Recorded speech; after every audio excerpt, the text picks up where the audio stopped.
অনেক দিন ধরেই এই পাখিটা আমাদের রান্নাঘরের এই জায়গাটাতে বসে থাকতো ডিম পাড়বে বলে। তারপর একদিন ডিম পাড়ল। অনেকেই আমাদেরকে বলেছিল যে ঘুঘু পাখি বাড়িতে বাসা করতে দেওয়া ঠিক না, এতে অমঙ্গল হয়। আমরা কিন্তু কিছু করিনি। আর ও আমাদেরকে দেখলে উড়ে যেত না, চুপচাপ বসে থাকতো।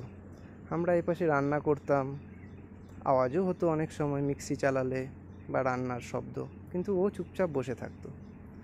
কোনো পাখি যখন ডিম পাড়ে সে একটা নিরাপদ জায়গা খোঁজে।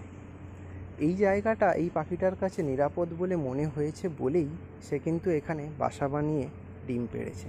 কাজেই বাড়িতে যদি কখনো ঘুঘু পাখি বাসা বাঁধে সেটাকে ভেঙে দেবেন না, ওদেরকে বাঁচতে দিন। এগুলো নেহাতি কুসংস্কার, এগুলোতে কান দেবেন না, নাহলে দেখবেন একদিন এই পাখিগুলো বিলুপ্ত হয়ে গেছে।